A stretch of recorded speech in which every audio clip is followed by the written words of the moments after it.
Hoy martes en Giros. ¿Tiene problemas para concentrarse en el trabajo, en sus estudios o incluso al interactuar con otros? Si es así, no está solo. Le damos herramientas para tener una mente muy clara, sobre todo a partir de los 40. Tener gallinas en casa para producir huevo fresco y para disfrutar de su carne no está pegado del cielo. Nuestro invitado le explica cómo tener estas aves incluso en la ciudad. El naranjo agrio, el frijol de terciopelo o mocuna, entre otros, son sedantes ligeros que relajan nuestro sistema nervioso. Sobre todo en casas pequeñas se hace necesaria la separación de espacios. Hay maneras originales y atractivas para lograrlo. El oso perezoso, el jaguar, la mariposa y el tucán vienen con mucho color y directo al paladar. Inicie su semana con nosotros.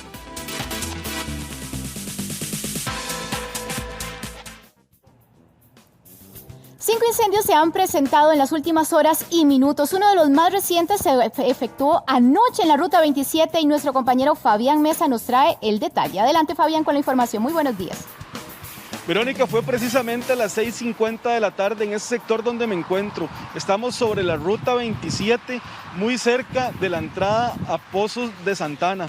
Y aquí a esa hora lo que se dio fue prácticamente un infierno, como lo vamos a ver en las imágenes, porque inició tal vez como un insignificante quema de charral, pero se convirtió con el tiempo en un incendio forestal. Y precisamente los bomberos hace 2 días estaban alertando a la población que las condiciones meteorológicas de este mes de febrero pueden provocar precisamente que se den este tipo de incendios. ¿Por qué? En este sector, como ustedes están viendo en las imágenes de mi compañero Michael Conejo, hay mucho viento, el viento es muy fuerte. Además de eso, las condiciones del clima propias de este mes hacen que una chispa en un sector como este desencadenen lo que ustedes están viendo en pantallas. Esto fue precisamente lo que ocurrió anoche y las personas que conducían por aquí se asustaban mucho porque las llamas estaban prácticamente al filo de la autopista 27 que comunica a Caldera, y que a esa hora de la noche, a las 6:50, una gran cantidad de vehículos pasan por aquí. Ese era el miedo que tenía la gente. Pero bueno, no solamente fue este incendio el que ocurrió en las últimas horas, y esa es la gran preocupación que tiene el cuerpo de bomberos, porque del viernes a la fecha, el dato que nos han dado es que han ocurrido 17 incendios estructurales, y en Escazú también atendieron uno en el que lamentablemente 4 viviendas en donde vivían alrededor de 40 personas prendió fuego y quedaron reducidas prácticamente a las cenizas. El reporte que tenemos por parte del jefe de la unidad de bomberos, don Ronnie Latuch, fue que afectó al menos 250 metros de construcción. Inició en una segunda planta que colinda con una vivienda a la par de Super Sabanilla. Y insisto y repito, 40 personas que vivían en 250 metros cuadrados se quedaron prácticamente sin nada. Lo que alertan las autoridades también en este tipo de casos es que ellos se encontraron en el lugar con problemas graves de conexiones eléctricas. Y volvemos a lo que les estoy tratando de explicar, que es la velocidad del viento la que hace que se propague tan rápido. Tenemos también otro informe que se dio en una estructura en San Pedro de Monte de Oca, muy cerca de la Universidad de Costa Rica, donde también se consumieron 250 metros cuadrados. Según el reporte, a las 7 de la mañana de hoy se incendiaron 2 casas muy cerca, como les repito, a unos 600 metros de la Universidad de Costa Rica. Es importante también decirles, compañeros, que en estos 3 incendios que hemos tenido prácticamente en cuestión de menos de 24 horas, dichosamente no se ha dado ninguna pérdida de vidas humanas. Volvemos al set de Giros con más información.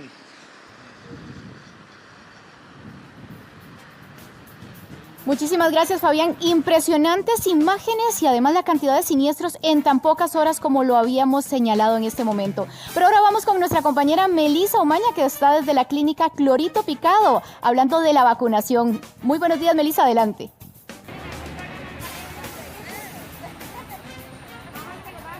Hola, sí, muy buenos días. Ya inició el proceso de vacunación aquí en la clínica Clorito Picado en La Uruca. Esto que ustedes pueden observar es el proceso donde verifican los datos de los adultos mayores, porque todo el proceso para venir a la vacunación es por cita. Tengo conmigo a Evelyn Solano, ella es la directora de enfermería de la clínica Clorito Picado. Evelyn, muchas gracias por acompañarnos en Giros. Coméntenos un poco cómo es el proceso desde que llaman al adulto mayor hasta que viene a vacunarse. Buenos días, como bien lo hemos dicho desde ocasiones anteriores, primero se verifican los datos de los pacientes desde el expediente digital único en salud, posteriormente se realizan las llamadas para citarlos. Una vez que se citan, el adulto mayor se presenta, entonces verifican los datos y una vez que verifican los datos de la cita, pasan donde las compañeras que anotan en un carnet la información del adulto mayor para posteriormente ser vacunados. ¿Pueden venir acompañados de cuántas personas? Lo ideal es que vengan acompañados de una sola persona, porque como podemos ver el espacio es reducido y debemos mantener los lineamientos de distanciamiento.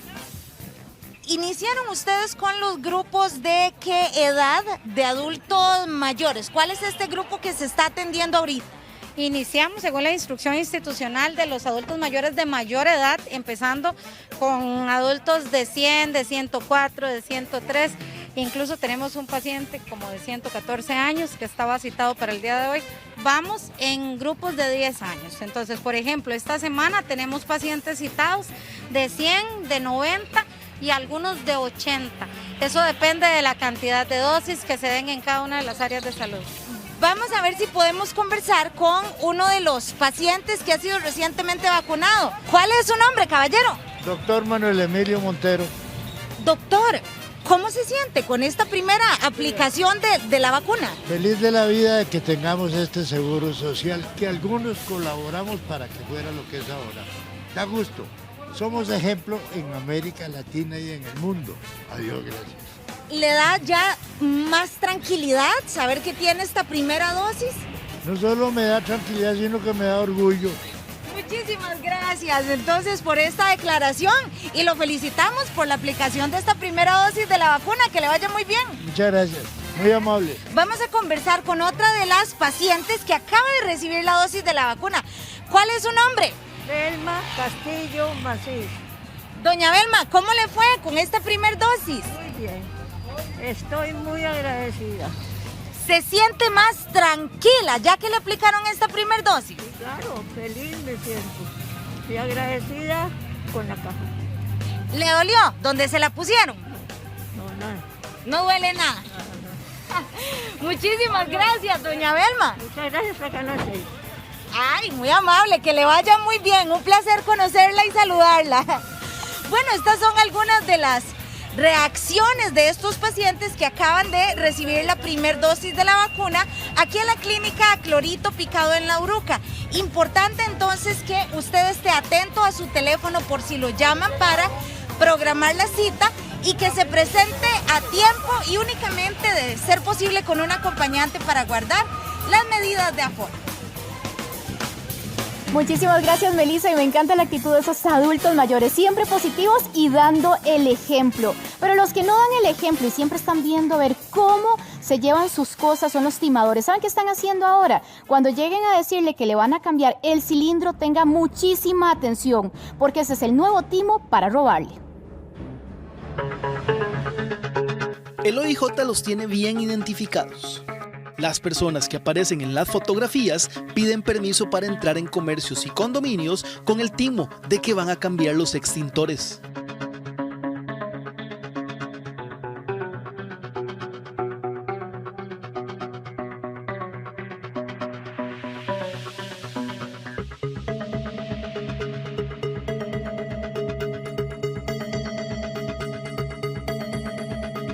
Se presenta con una camisa con un emblema una empresa que recarga extintores, no toman las medidas de seguridad, ¿verdad? Como para verificar si efectivamente esa es la persona que tiene que llegar a hacer la recarga del extintor o hacer el cambio del extintor, y nada más le dicen, sí, pasa adelante, el extintor está en tal lugar.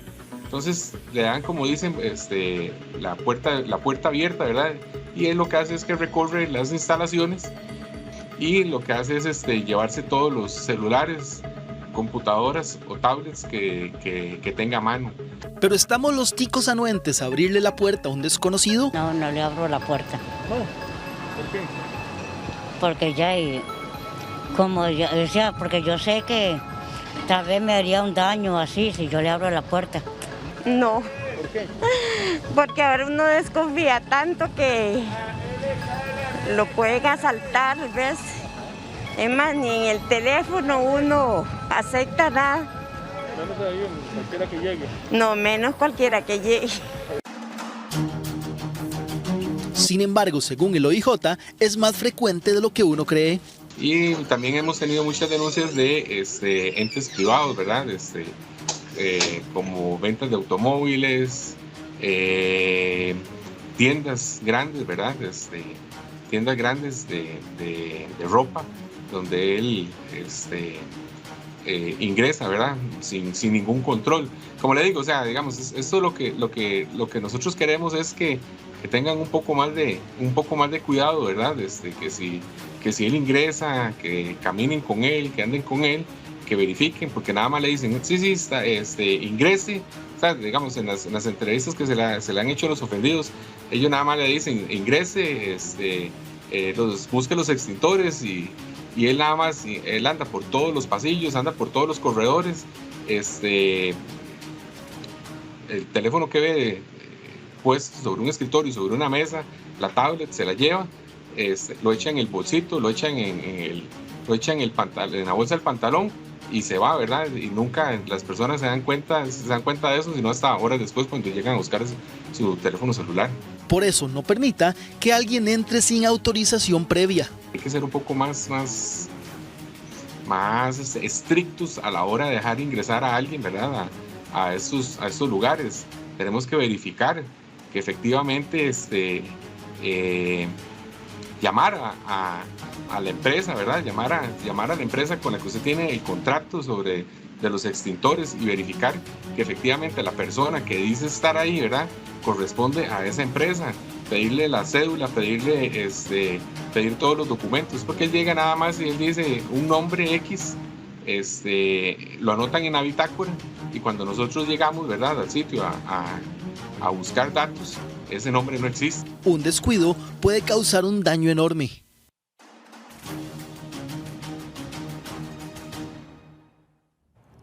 Lo que pasa es que los ticos somos muy confiados. Hay que aplicar la malicia indígena y no confiar en estos sinvergüenzas. Pero vamos a hablar de algo que sí es muy positivo y muy buenas noticias, porque a partir del 1 de abril usted podrá retirar el dinero del Fondo de Capitalización Laboral. Así que le damos todas las instrucciones para que usted pueda hacer este trámite y contar con ese dinerito. Cristina y Jacqueline retiraron su fondo de capitalización laboral debido a la pandemia, justo cuando las despidieron del trabajo. Aseguran que ese dinero fue de gran ayuda para enfrentar los gastos más urgentes del hogar. Muy bien, excelente. Como la situación, por ejemplo, ella no tiene trabajo y andamos buscando aquí. No, con la pandemia me lo entregaron. Con la pandemia lo entregaron y entonces fue de una gran ayuda, obviamente, ¿verdad?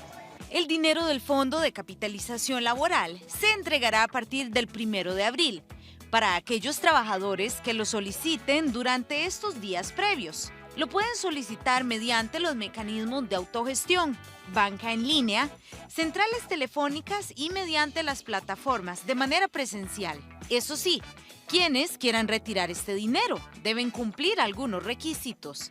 En este momento, cualquier afiliado Benevital que cumpla con sus requisitos, que básicamente es haber tenido 5 años de continuidad laboral, ya puede ingresar su solicitud entrando a nuestra plataforma de autogestión en el sitio www.benevital.com. Durante todos estos días y semanas estaremos recibiendo las solicitudes y haciendo las validaciones correspondientes y el dinero estará quedando acreditado el 1 de abril. Usted puede retirar este dinero, ponerlo en un plan de ahorros o invertirlo como un monto adicional a su pensión. Esas son buenas noticias y un torno y unas manos creativas pueden hacer bellezas, ¿verdad que sí, Ítalo? Así es, Vero, bellezas como estas, hechas a mano por nosotros. Dio a morir, ya que tiene un valor histórico para este pueblo alajuelense. Conjunto con el desarrollo del ferrocarril, hicieron un punto de encuentro para el intercambio de productos no solo a nivel nacional, sino también a nivel internacional. Estructuras abiertas, sin paredes, entonces la gente llegaba a comerciar como una especie de gran mercado al aire libre, pero bajo techo. Entonces se convertía en un gran centro de mercadeo. Esto sumado a la construcción del ferrocarril, que venía a alimentar toda esa esencia de esa vivencia. Imagínense eso lleno de carretones, caballos, el tren pasando. El mercado, construido en 1915, tenía originalmente columnas y barandas de madera, pero 15 años después fueron reemplazadas por mampostería de ladrillo. Sin embargo, al dejar el esqueleto de madera, este quedó indefenso. Madera cortada artesanalmente por nuestros antepasados, que converge en un edificio donde la belleza del pasado y la modernidad conviven de forma constante. El mercado de Orotina es de una arquitectura tipo de influencia anglo-caribeña. Ellas replican en las galerías estas de exposiciones que era muy común en Europa, estilo catálogo. De hecho, en Madrid hay unos mercados que a la distancia parecen ver las cubiertas del mercado de Orotina. Los artesanos y los que dan servicio en los diferentes locales vieron de este lugar su casa por más de un siglo. De ahí que la preocupación de mantener este sitio histórico de la mano del arquitecto Rodolfo Mejías, quien en el 2018 ganó el certamen Salvemos Nuestro Patrimonio.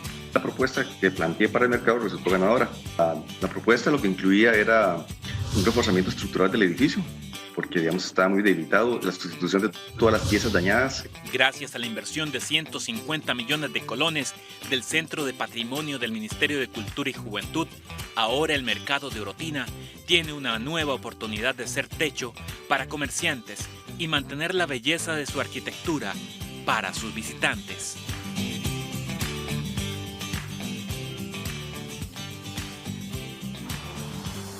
Bueno, si usted quiere tener huevito fresco, tiene que tener buenas gallinas y buena casa para chinearlas. Y aquí tenemos a Julián que hace estas casas bellísimas. Julián, ¿cómo está, hombre? Buenos días, muchas Ahora, gracias. esto no es lo mismo que tener un perrito. O sea, la casa tiene que ser diferente, Julián. Claro, podemos abrirlo ahorita, ¿no? Ok, tenemos nuestros gallineros. Nuestros gallineros están diseñados para estar en casas de habitación, al menos estos pequeños, ¿verdad?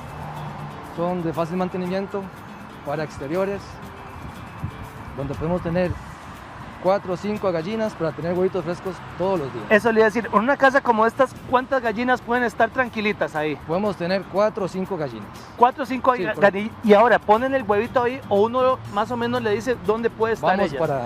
Pasamos de este lado. Claro que sí, hombre. Vamos a ver. Aquí podemos ver donde tenemos los huevitos, tenemos los nidos. Acérquese aquí, compañeros, para que ustedes vean y hagan el acercamiento. Ahí le ponen los niditos para que pongan aquí el tenemos huevito fresco. Tenemos los huevitos frescos todos los días, tenemos un huevito fresco. Ahí tenemos 3 niditos, pero podemos tener hasta 5 o 6, ¿verdad? Correcto, ahorita las gallinas ponen todos los días, ponen su huevito, entonces todos los días ponen huevito. ¿La podemos poner esta casita en interiores, en exteriores, Julián? Donde usted quiera tenerla, está diseñada para estar principalmente en exteriores, con materiales para intemperie. Eso, y hay que tener buenas gallinas. Y José Andrés, ¿cómo está, hombre? Bienvenido. Muchas gracias, buenos días. ¿Qué tipo de gallinita es la que uno dice la gallina ponedora? Bueno, lo más importante acá es que para este sistema que nosotros tenemos es usar gallina criolla, ¿verdad? Porque está más acostumbrada al tema de estar en un espacio abierto, que es lo que nosotros buscamos. Estas gallinas, ¿qué nos van a beneficiar, digamos, en ese sentido? Que están acostumbradas a las gallinas antiguas del patio de la casa. Eso es lo que nosotros buscamos para que ellas se puedan desarrollar bien en ese espacio. La famosa gallina cajera. Esa misma, correcto. La de los abuelos. La de los abuelos, tradicionalmente, históricamente, es muy importante la gallina en la casa, siempre. ¿Por qué? Porque ha sido hasta un método de ahorro que nos ha podido dar huevos, el pollo, toda esta parte. Entonces se tenía libre en la casa, tenía poco cuidado y es lo que buscamos en este método. Sí, busquemos una gallina de estas. ¿Necesitan un gallo adentro, Andrés? No, no necesitan un gallo, a veces sí se usa por estimulo, pero no es necesario. Lo que sí es importante contemplar es que depende de la cantidad de gallinas que usted tiene, así va a ser la cantidad de huevos que usted puede recolectar. Por día la gallina pone alrededor de una vez al día, entonces si usted ocupa la cantidad de personas en la casa, son 3, entonces usted piensa en tener al menos 6 gallinas para recuperar el 50% por día de huevo. Ahora, ¿qué pasa si una gallina no pone o está muy chúcara, que llama uno? Bueno, cuando una gallina no quiere poner, puede ser varias razones. Una, falta de estímulo que puede tener, entonces ahí es donde necesitamos el gallo, o porque ya también cumplió su edad productiva, que es alrededor de 2 años. ¿Cómo sabe uno que la gallinita está en una edad productiva como para llevarla a la casa? Ok, normalmente se recomienda que se adquiera a partir de los 7 meses, que ya es el momento que ella se empieza la postura, hasta los 2 años. Entonces, cuando usted la compra, cuenta la cantidad de semanas o de meses que tiene la gallina. Cada vez son más las familias que quieren gallinas, tenerlas en el patio. Una de estas casitas, ¿dónde la podemos ubicar, José Andrés?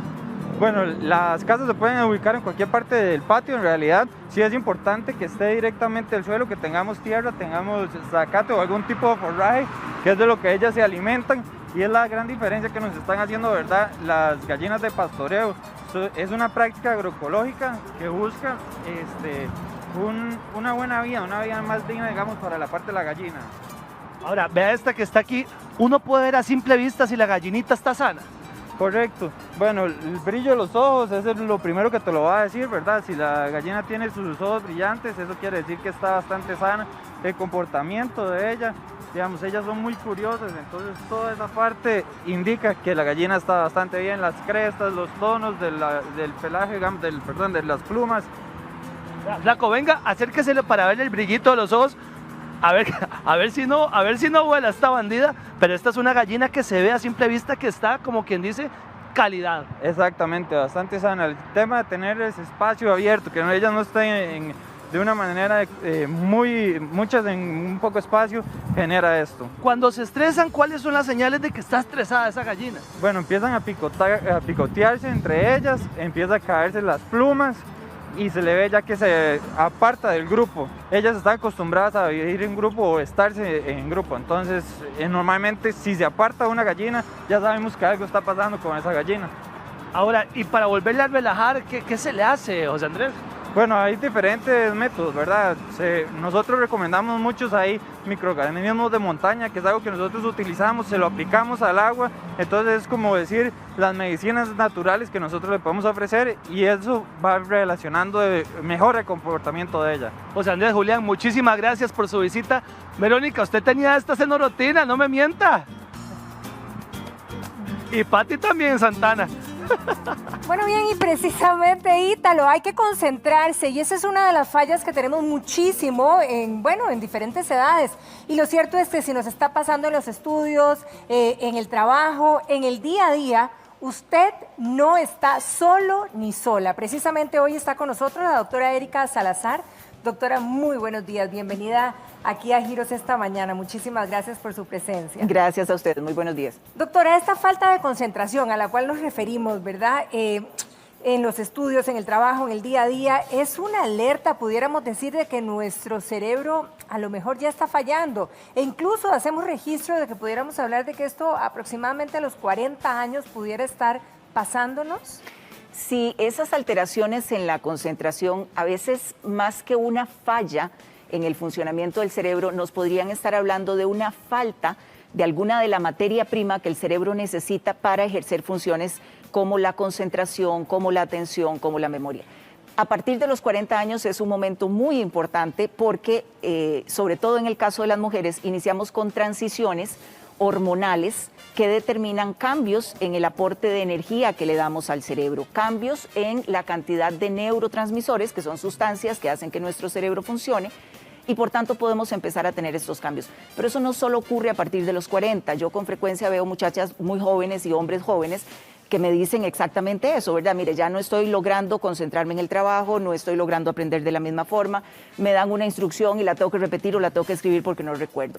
Eso puede ser también desencadenado por elementos relacionados, por ejemplo, con estrés, que en esta realidad es una constante, y que afecta el funcionamiento de ciertas sustancias que necesita el cerebro para generar concentración, para generar atención, para que podamos tomar decisiones y podamos concretar las cosas.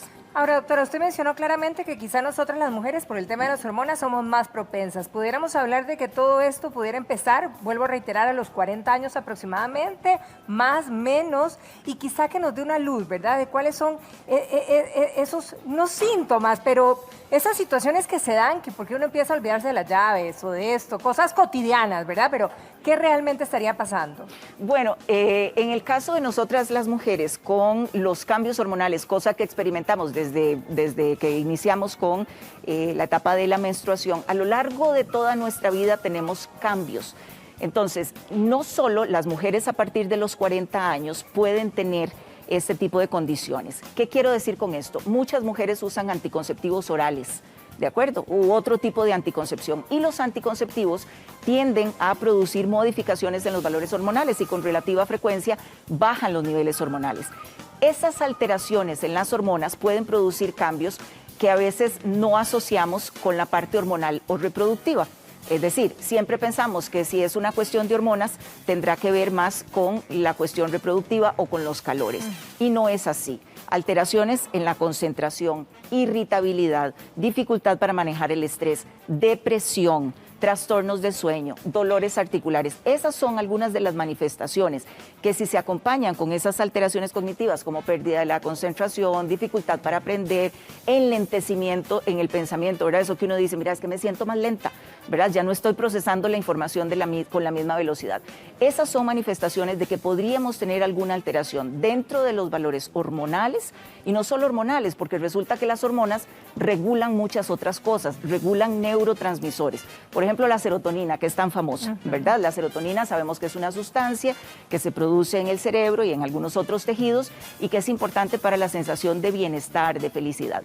Pues resulta que los estrógenos que nosotras producimos en cantidades bastante importantes suelen disminuir, ya sea por anticonceptivos y sobre todo durante la menopausia. Entonces, nos volvemos muchísimo más susceptibles a la depresión. De hecho, las mujeres somos 2 veces más propensas que los hombres a desarrollar depresión. Y es muy interesante porque hasta un 70% de las mujeres desarrollan depresión en la perimenopausia, es decir, en ese periodo de tiempo que está justo antes de que se nos vaya completamente la regla, y hasta un 30% de las mujeres desarrollan depresión en la posmenopausia, es decir, cuando ya se instauró ese periodo de tiempo. Entonces, retomando un poco la pregunta que me hacía, yo creo que tenemos que estar alertas a que esos cambios podrían estar indicando que hay un desbalance en nuestras hormonas, en el aporte de nutrientes que tiene nuestro cerebro y buscar soluciones por ese lado, porque a veces pensamos que la depresión o que la fatiga se debe a un trastorno emocional. Y sí es cierto, estoy desarrollando un trastorno emocional, pero tiene una base bioquímica que no necesariamente debería manejarse, por ejemplo, con antidepresivos o con ansiolíticos.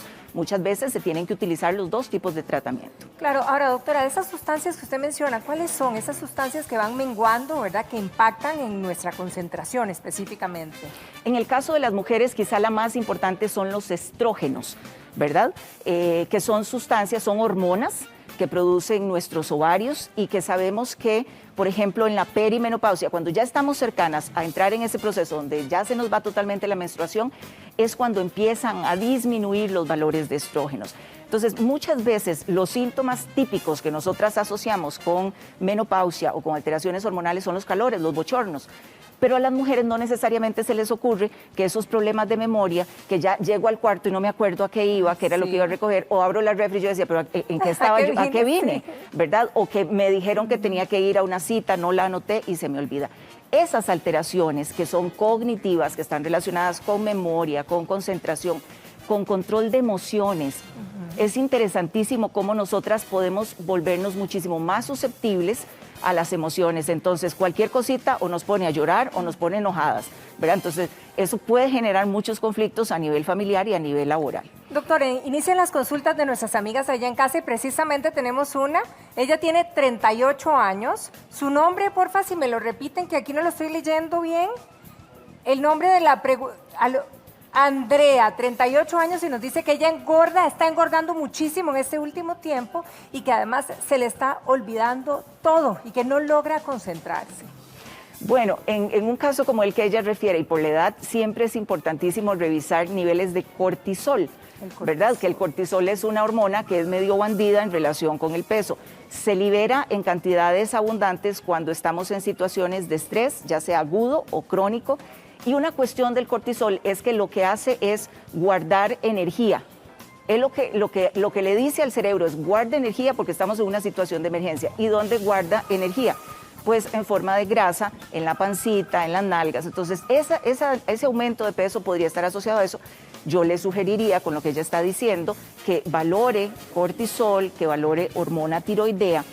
Y siempre que uno hace esas revisiones, tiene o debería hacer revisión de las otras hormonas sexuales, estradiol, progesterona, testosterona, que son importantísimas en esto. Bien, ¿tenemos otra consulta? Vamos a oírla. Muy buenos días, aquí estoy viendo el programa, los felicito por el programa. Yo estoy escuchando eso. Yo tengo un muchacho de 23 años que él dice que no sabe qué es lo que le pasa porque todo lo olvida. Todo lo manda a la pulpería, todo lo olvida. Entonces quisiera saber qué puede haber ahí, qué problemita puede haber con él, porque es un muchacho muy joven de 23 años. Y tengo que estar encima de él recordándole todo porque todo lo olvida, todo. Muchísimas gracias por su confianza y su consulta. Aquí hablamos de un hombre, ¿verdad? Y de 23 años. Bueno, es un muchacho muy joven, ¿verdad? En una persona tan joven el abordaje tiene que ser bastante completo. ¿Qué quiero decir con esto? En este muchacho hay que hacer estudios de laboratorio, por supuesto, porque hay algunas vitaminas también que intervienen en el funcionamiento del cerebro. La vitamina B12, por ejemplo. Entonces, siempre que uno ve deficiencias de memoria en personas jóvenes o adultas, pues la vitamina B12 es importante de analizar. En él hay que hacer estudios de laboratorio. Hay algunas pruebas que hacemos muchas veces que se llaman test cognitivos, que se utilizan para mapear si esa persona tiene una deficiencia cognitiva, es decir, si tiene una deficiencia en memoria, y a partir de eso mandar otros estudios. Pues sin duda en un muchacho tan joven sería importante recurrir, ¿verdad?, a un profesional que le mande en laboratorios, que le hagan un test cognitivo, y si es necesario, por otros estudios más complejos como un TAC o una resonancia magnética. Bien, doctora, vamos a repasar algunos síntomas, ¿verdad?, que pudieran aparecer. Ahí los vamos a ver. Precisamente no se concentra en el trabajo, bajo rendimiento, pierde el hilo del pensamiento o de las conversaciones y le cuesta mucho tomar decisiones. ¿A qué nos podríamos estar enfrentando? Bueno, todas estas manifestaciones están relacionadas a desbalances que ocurren en nuestro organismo y no necesariamente a una alteración en el cerebro, ¿verdad? Que siempre que tenemos esas alteraciones pensamos, bueno, tengo una enfermedad en el cerebro o algo así.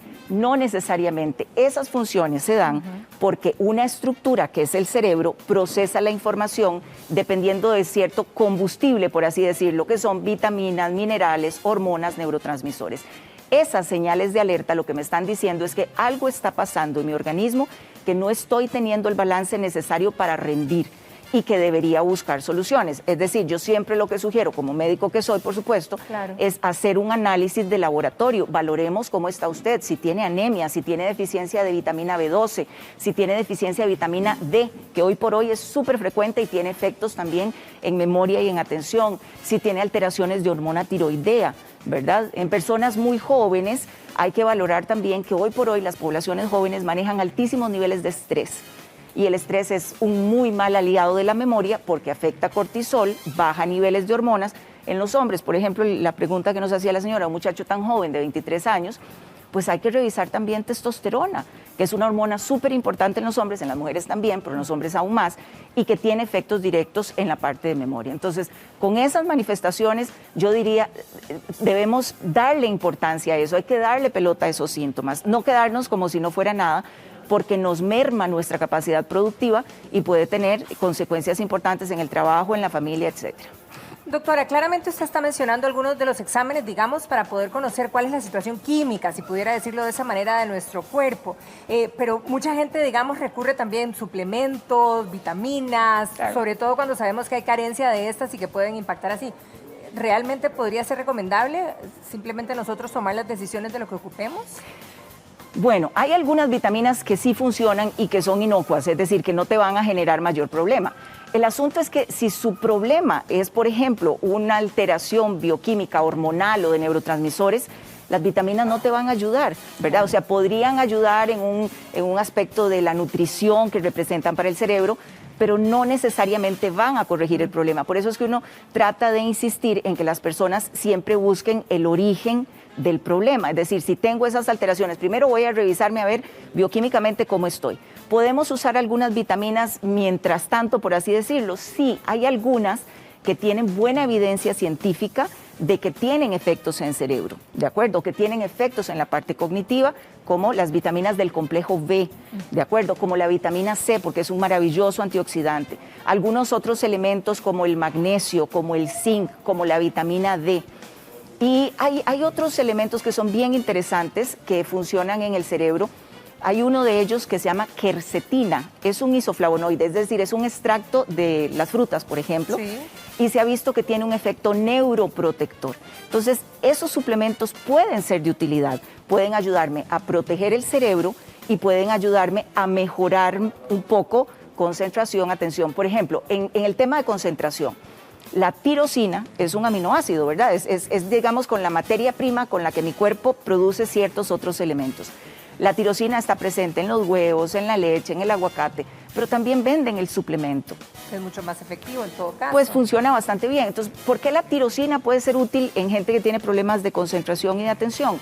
Porque es la materia que utiliza mi cerebro para producir dopamina. Y la dopamina es un neurotransmisor que ayuda a que nosotros tengamos concentración. Hay una frase, ¿verdad?, que mucha gente repite, es que yo tengo un cansancio mental, no, ¿verdad? No logro concentrarme, me canso cuando estoy en una actividad de estas. ¿Esto realmente es de lo que estamos hablando? ¿Podría relacionarse directamente? Sí, claro. Los desbalances que nosotros tenemos en nuestro organismo se expresan de muchas maneras, pero una de las más frecuentes es con fatiga. Es decir, ese cansancio que no es solo físico, no es solo que me da pereza hacer ejercicio, sino que también mentalmente estoy fatigada. Es una manifestación de una alteración que existe en mi cuerpo y de un desbalance energético. Hay algo ahí que no está bien y que deberíamos buscar cómo compensar. ¿Por qué?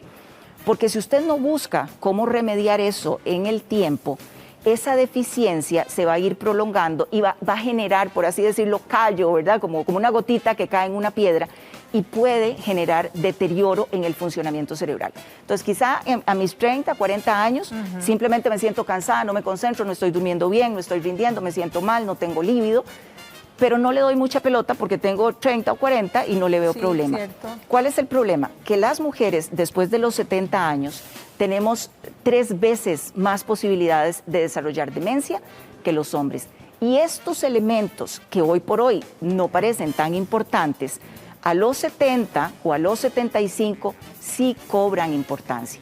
Y aquí yo quisiera hacer énfasis en un concepto, y es que hoy por hoy se sabe que las alteraciones cerebrales ocurren hasta 20 años antes de que yo tenga una manifestación clínica como deterioro de memoria. Por eso es que es importante insistir, por ejemplo, sobre todo en mujeres entre los 40 y los 50, porque esa es una etapa en donde tenemos cambios hormonales y en donde si esos cambios o esas modificaciones no se corrigen o no se les trata de dar un arreglo, por así decirlo, en este momento yo no voy a tener problema quizá, pero a mis 75 u 80 puedo terminar con algo tan grave como una demencia, ya sea de tipo Alzheimer, que es la más frecuente, u otra. Entonces sí es importante que le demos importancia en este momento de nuestras vidas. Bien, tenemos una muchacha que nos llama preocupada por el papá, más bien, y en este caso el papá tiene 69 años, nos comenta, pero lo que él tiene, como lo llama, son lagunazos. Dice que memoria, digamos, a largo plazo él recuerda todo lo del pasado, pero los lagunazos son de las situaciones actuales. Correcto. Eso suele presentarse cuando iniciamos con ciertas alteraciones cognitivas. ¿A qué me refiero con alteraciones cognitivas? Problemas de memoria, problemas de control de emociones, problemas de ubicación. Eso, por ejemplo, que el adulto mayor dice, pero ¿dónde es que estamos? Estamos en mi casa, y sí están en su casa y no se percatan que están en su casa. Esas son alteraciones cognitivas, ¿de acuerdo? Suelen presentarse más frecuentemente después de los 60, 65, 70. Es decir, conforme vamos avanzando en la edad, tenemos más riesgo de desarrollar estas condiciones, ¿de acuerdo? Entonces, en una persona de 69 años, con esos síntomas, debería, y por favor hágalo, debería darle seguimiento a esa persona. ¿A qué me refiero? Que tenga una valoración médica en donde se le haga toda su historia clínica, donde se le hagan estudios de laboratorio, porque si él tiene un deterioro de la memoria que está iniciando, este es el mejor momento de empezarle con tratamiento. Si no se hace nada en los próximos años, esa persona puede evolucionar a una demencia. Entonces ahí es donde uno realmente es insistente en que las personas deberían entender que en el momento en que se encuentran algunos de estos síntomas, sobre todo si ya tienen más de 60, 65 años, hay que buscar por qué está sucediendo y no asumir que es que porque la edad, ¿verdad? Exacto. Ahora, usted lo dijo claramente, ¿verdad? Que a los 70 años aproximadamente o más adelante pudiéramos estar pagando las consecuencias. Correcto. Entonces, ¿cuál podría ser, digamos, la recomendación a las mujeres que vamos, digamos, entre los 40, 50? ¿Cómo atajamos esta situación? Bueno, mire, debe haber un respaldo médico o profesional en nosotras. Para eso existe la atención primaria, para eso existen una serie de recursos públicos y privados en donde las mujeres podemos tener acceso a esto. Debemos ser conscientes también de que uno de los elementos por los que se da este deterioro es por estrés oxidativo. ¿Eso qué significa? Bueno, significa que se me oxidan, por así decirlo, las células. Entonces, el uso de antioxidantes en nosotras es sumamente importante. ¿Qué antioxidantes, por ejemplo? Bueno, sabemos que facilito de encontrar la vitamina C, es un excelente antioxidante, la vitamina E es un excelente antioxidante, la coenzima Q10 es un excelente antioxidante, el glutatión es un maravilloso antioxidante. Entonces, antioxidantes, ¿de acuerdo? Esa es una cuestión. Dieta antiinflamatoria. Si sabemos que comer frituras y arroz en grandes cantidades o carbohidratos me hacen sentir más hinchada, más inflamada, pues entonces modifique la dieta y empiece a tener una dieta que disminuya ese proceso de inflamación. Caminar un poquito, así sea. El sedentarismo es sumamente nocivo porque produce inflamación, y esa inflamación no es solo en las piernas, es también en el cerebro. Balance hormonal para nosotras es súper importante, ¿de acuerdo? Entonces yo siempre insisto, en las mujeres siempre es importante que revisemos eso, y dormir bien, ¿verdad? Esa es otra de las cosas que es sumamente importante. Doctora Erika Salazar, un placer, muchísimas gracias por abordar este tema y por todas estas recomendaciones, y le deseo un feliz día. Muchas Igualmente gracias. para ustedes, hasta luego.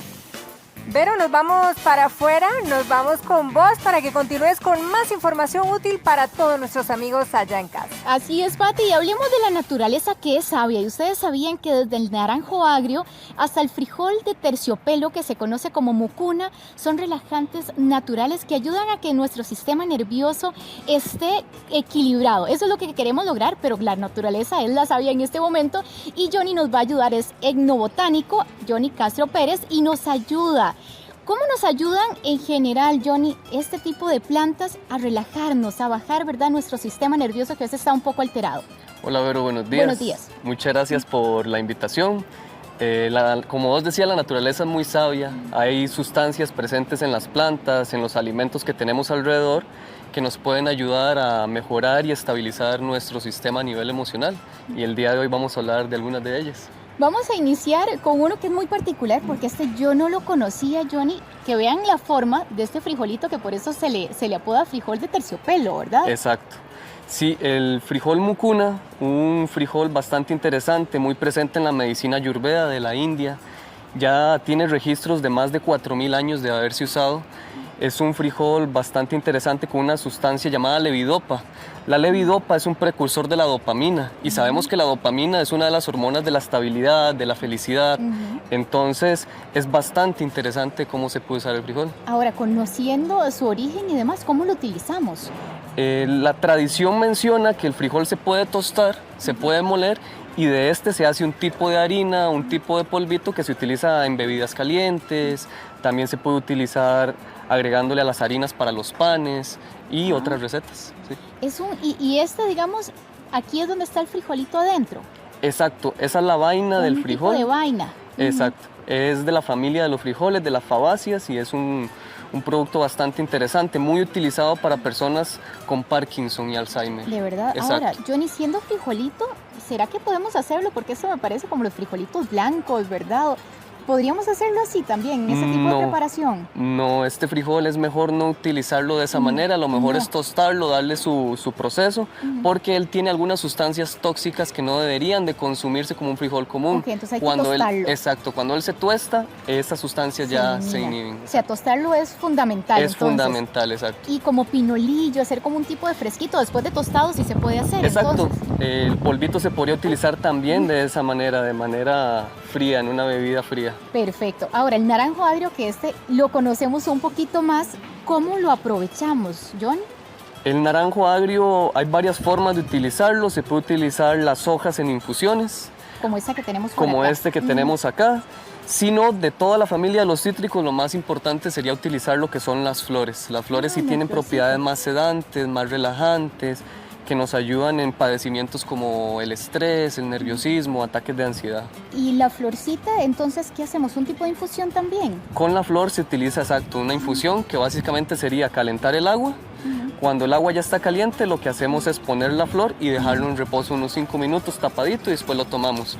Ojalá antes de dormir, porque sí tiene como propiedades un poquito más fuertes. Para que nos ayude a dormir. Exacto, es muy recomendado para el insomnio. Tal vez la flor no está disponible todo el año, ¿verdad? Exacto. Pero las hojitas sí. Yo me acuerdo mi mamá que me hacía como un bañito y esto lo relajaba a uno muchísimo. ¿Qué cantidad de hojitas podríamos utilizar para la infusión? De hojitas puede ser apenas como 1 o 2, dependiendo del tamaño, en un vaso de agua. Ya si queremos hacer una preparación de 1 litro, lo que vamos a utilizar es como un puño de nuestra mano de hojitas y listo. Y con eso. Ahora hablábamos de la flor y la hoja. ¿El fruto? El fruto también se utiliza. De hecho, el fruto es muy tradicional que se hacen atoles con el zumo del fruto. Entonces, un atolito de naranjo agrio antes de dormir en las noches es increíble. También. Sí. Ahora sabemos que entonces la flor es el más potente, pero podemos utilizar también. Exacto, se pueden utilizar también las otras partes de la planta. Las pasifloras. Las pasifloras son una familia botánica bastante interesante, más de 50 pasifloras en Costa Rica. Y hay 3 principales con las que se pueden hacer medicina. En ese caso, las que más se usan es el maracuyá y otra llamada granada real, para hacer lo que son los extractos medicinales que ya venden en algunas macrobióticas. ¿Y qué obtenemos de la granada real, de la maracuyá? ¿Qué podemos hacer con ellas? Ellas lo que tienen básicamente es una sustancia, un alcaloide llamado pasiflorina. Y la pasiflorina es un alcaloide altamente relajante, muy bueno para padecimientos como la depresión, padecimientos de estrés, de ansiedad y problemas de sueño también. ¿Y cómo hacemos la preparación? ¿Una infusión o qué lo incorporamos? La infusión la podemos utilizar ya sea con flores o con la parte tierna de las plantas, háblese de las hojitas tiernitas. Las más chiquititas, digamos, como las que tenemos acá al frente, John. Exacto. En este caso tenemos una planta que es llamada curuba, de la familia de las pasifloras, y todas ellas tienen en su mayoría algunas sustancias medicinales muy importantes. Las que son silvestres, como la estococa, es mejor no utilizarla de esa forma, porque tienen algunas cantidades de cianuro y esa es su forma, digamos, de defenderse de los insectos y de las plagas del ambiente. Ok, entonces tener eso hay que en cuenta, tenerlo muy ¿verdad? claro. Mejor utilizar solamente maracuyá para hacer estos preparados. El romero. El romero es una bendición, a mí me encanta. Es una planta, ¿qué hace el romero? Es una planta bastante común realmente. Nosotros la vemos muy común como ornamental, pero también tiene propiedades medicinales.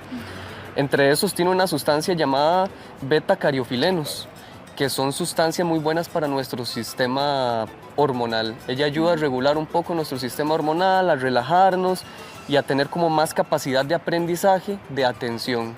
El romero es súper recomendado para ese tipo de padecimientos. Johnny, ¿y qué parte del romero utilizamos? El romero principalmente serían las hojas, principalmente, como decían los abuelos, los cogollos, las partes más tiernitas. Lo tiernito. Exacto. ¿Y lo hacemos en infusión o cómo, Johnny? Exacto, podemos utilizar entonces las puntitas en infusión y básicamente es una medida pequeñita por vaso de agua. Y como lo que tenemos aquí más o menos. Como lo que tenemos ahí ya sería un tecito bastante cargado, bastante fuerte, para poder tomar ya sea en las mañanas, al empezar el día, es genial, sí. Qué rico, voy a ponerlo en práctica. Y ahora el cacao, que es una bendición y que nuestro país tiene muy buen cacao. ¿Qué parte del cacao aprovechamos? El cacao se puede utilizar todo, desde el fruto y la parte como babosita, mucilaginosa, la parte blanquita. Esto que tenemos por acá. Hasta las semillas, que la semilla la vemos aquí adentro donde está cortada a la mitad, con colores bastante intensos, muy alta en antioxidantes. Y si no, ya el cacao procesado de manera seca o en pasta, como podemos ver. Ok, perfecto. Tenemos una consulta de nuestros televidentes. Sí. Gretel nos habla que ella siempre que toma relajantes, ¿verdad?, que le quita la energía. No nos dice específicamente qué tipo de relajante, pero me imagino que son farmacéuticos, ¿verdad?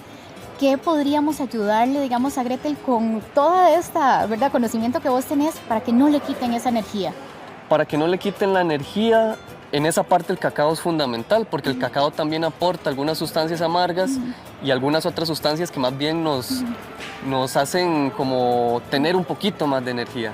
Ahí ya nos estimula mucho la producción de serotonina y melatonina también, entonces regula muy bien lo que es la parte energética, nos da energía, pero hay que entender que para la parte energética hay que comer bien, hay que consumir también plantas amargas para que puedan como limpiar nuestro sistema circulatorio y a la larga tener más energía. Sí, estar relajados pero con energía, pero que con es lo que energía. queremos, no que nos manden a dormir. Exacto. Johnny, aquí tenemos varios, ¿verdad?, plantas que nos ayudan en este tema de relajarse, pero ¿podemos combinarlas o cómo podríamos hacer, digamos, para que no sea contraproducente su uso? Exacto. Hay algunas de ellas que sí se pueden combinar. Lo que hay que tener muy claro es que cuando nosotros utilizamos plantas que van a actuar en nuestro sistema hormonal, hay que tener en claro que hay que prevenir estar tomando un tratamiento para un sistema ya hormonal. Hablamos de lo que sería clorazepam, el diazepam. Hay que tener mucho cuidado porque puede generar una contraindicación y puede dañar el sistema nervioso central a la hora de usar relajantes naturales. Ok, sí. Pero los relajantes naturales los podemos combinar entre sí. Entre digamos, ellos, el sí. cacao y me hago un tecito de romero en la mañana y me como un cacao en la noche. Sí, entre ellos no hay ningún problema, son muy nobles. La única que sí recomendaría utilizar de manera sola es la mucuna, porque es un frijol con altas cantidades de la sustancia que mencionábamos. Es recomendado que no la tomen mujeres embarazadas ni niños pequeños. Perfecto, Johnny. Muy buenas recomendaciones y utilizar la naturaleza que, como decíamos al principio, es sabia. Muy amable. Exacto. Mucho gusto. ¿Verdad? Redundo la palabra, pero así se llaman. Podría llenar de color, además es muy ¿verdad?, sofisticado y creo que hasta relaja y sirve para diferentes espacios. Don Alexander Solís nos habla al respecto. Muy buenos días. Hola, buenos días. Sí, bueno, esto es un producto que estamos trayendo ahorita nuevo al país. Es una nueva opción precisamente para decorar, para ambientar lugares. Esto lo uso mucho, por ejemplo, en casas, por ejemplo, donde quieres hacer una división de una sala a un comedor, entonces que te funcione como un biombo, pero con vida, si incluso usted le pone atención, tiene un sonido, que es el sonido del agua, entonces es relajante, donde usted tiene el control, incluso. ¿Podemos? Porque estoy viendo que cambian de color, incluso el tamaño de las burbujas en las pantallas es diferente. Sí. ¿Podemos hacer cambios para que se vea? Es que es súper funcional, usted tiene el control de todo, digamos, por ejemplo, usted puede ponerlas del color que guste, digamos, por ejemplo, ponerla rojo, el color que usted elija, digamos, tiene 8 colores diferentes y también tiene las funcionalidades que las puedes poner a cambiar de diferentes formas, ¿ves? Más rápido. Ahora, don Alexander, fijo. Usted decía, por ejemplo, me imagino esto en una sala para dividir el comedor del televisor, por ejemplo, de la sala de televisión. ¿Dónde más los utilizan? Bueno, hemos tenido la dicha de, por ejemplo, gente que te topa, digamos, donde quieren decorar una casa y incluso la han empotrado en una pared en alto. Ay, sí, se debe ver espectacular. De un comedor a una sala y la utilizan como división. E incluso en un cuarto por el sistema que es relajante, por el sonido, la paz que te genera, incluso esa luz tenue, es súper, para las casas es ideal. Genial, es Ahora, genial. Don Alexander, ¿qué necesito para colocarlo? ¿Qué es lo que, además del agua, qué necesito? Este es un producto que en realidad no lleva mucha cosa, digamos. Él trae el motor, ya viene toda lista. Este es el motor. Sí. Incluso ayer lo hacíamos en un jardín, el motor es sellado, puede estar a la intemperie, porque como el producto esto es acrílico industrial, esto es un acrílico especial para esto, porque aguanta la presión del agua y el motor no se daña precisamente con el agua. ¿El cambio de agua cada cuánto debe hacerse? Eso puede ser una vez al mes, si así lo quisieras. Y el mantenimiento de ellas es súper fácil, no tiene nada del otro mundo. Y este es el control donde yo puedo ir cambiando para... Ajá, o sea, nada más elijo el color. Elige el color y listo. Y así de sencillo se va haciendo el cambio. Vean, por ejemplo, este rojo. A ver, ahí está. Es muy práctico y muy sencillo. ¿Qué más necesito para mantenerlas, don Alexander? Incluso con estos de acá, ellos te dan otras opciones, que es como el parpadeo. Ok, puedo modificar incluso la forma de la luz.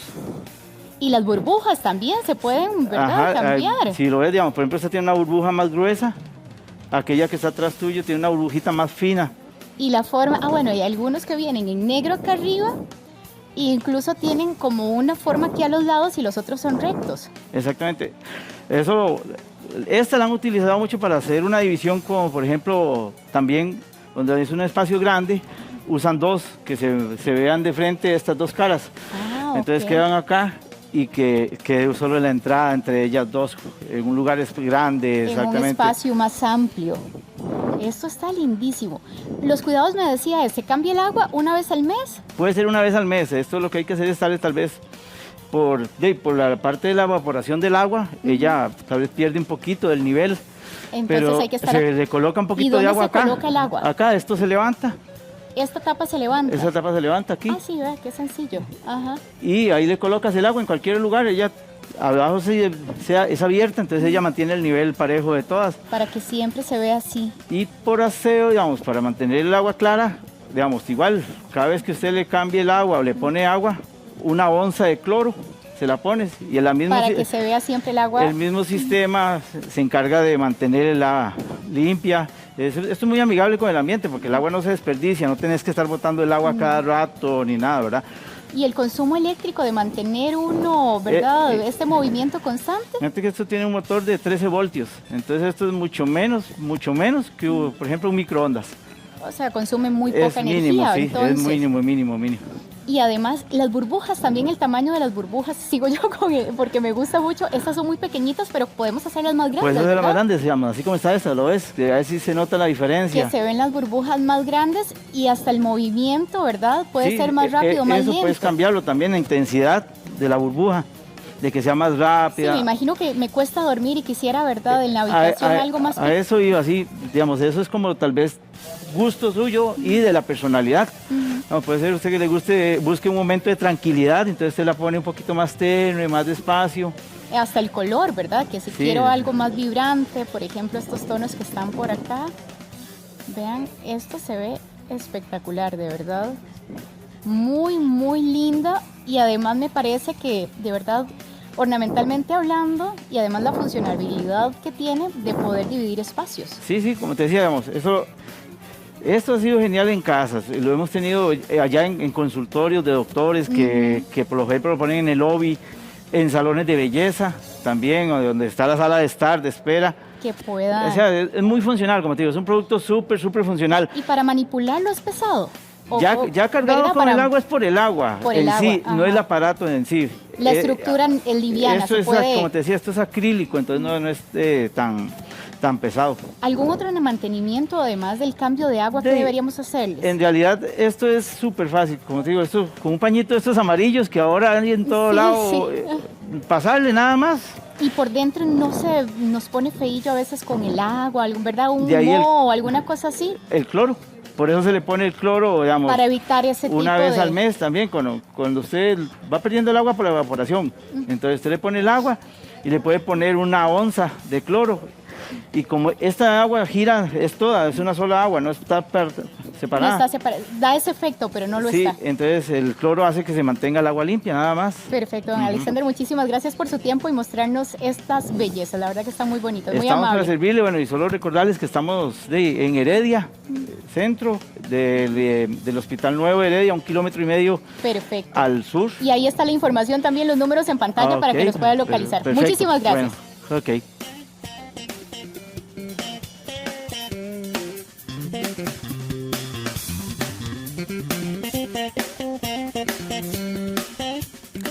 Bueno, y de inmediato vamos a hablar de algo que nos pueda quejar a todos, porque cuando hablamos de ese roce de la media, de esa ampolla, ese piquete que nos cholla ahí, o incluso de utilizar zapatos apretados, pudiéramos lesionarnos la piel. Por eso hoy vamos a abordar este tema de la mano del doctor Jorge Chavarría, él es vascular periférico. Doctor, un placer tenerlo en casa. Buenos días. Buenos días.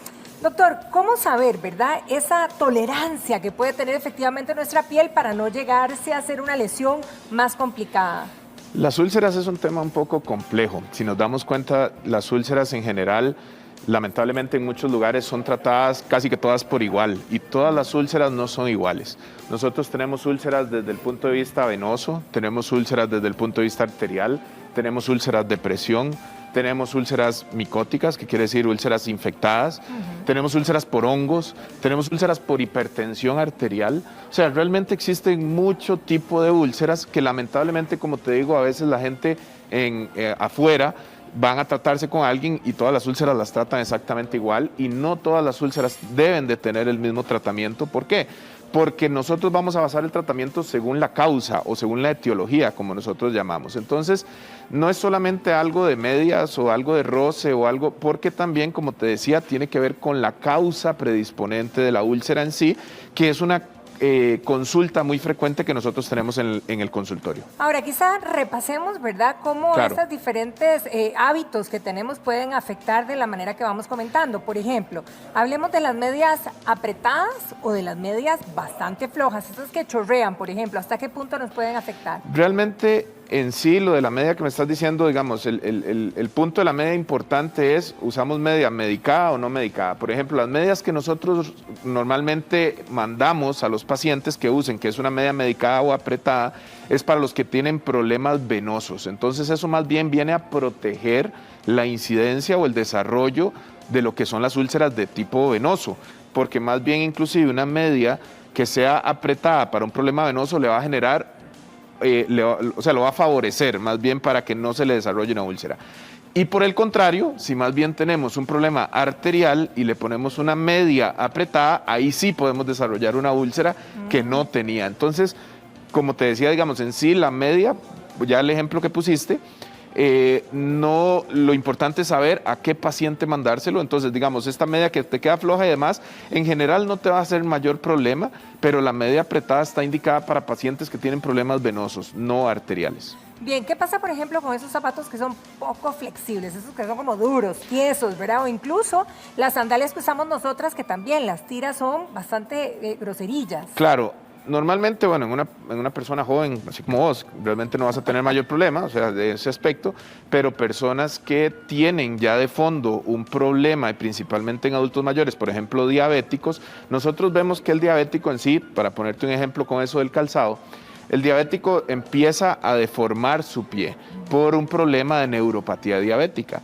Esta deformidad del pie hace que el paciente necesite un calzado especial, porque nosotros muchas veces, ellos empiezan a hacer lo que se llama, por ejemplo, un dedo en garra en los pies. Entonces, estas zonas de acá, que son las prominencias óseas que nosotros llamamos, empiezan a rozar con el zapato, y entonces empezamos a ver úlceras que les aparecen ahí, tanto en el talón, tanto en la base del primer dedo, o en las prominencias óseas, como te digo, que empiezan a hacer por el pie diabético. Claro. Entonces, en sí, el calzado en una persona joven, como te decía, no va a haber mayor problema, pero ya en una persona mayor, dependiendo de la etiología que tenga, por ejemplo, como te decía, una diabetes de fondo, entonces ahí sí podemos tener un problema en la formación de úlceras, que tiene que ver con un problema circulatorio y que también tiene que ver con un problema de neuropatía diabética per se. ¿Qué impacto, doctor, podría tener un golpe, digamos, en esa zona? ¿Qué, perdón? Un golpe. ¿Qué impacto podría tener? Realmente, lamentablemente, eso también es muy frecuente. Hay personas sanas que tienen un golpe y que simplemente hace una pequeña úlcera que no va a generar mayor problema, curación, y eso sí podemos curarlo de muchas formas, y en general todas van a curar bien.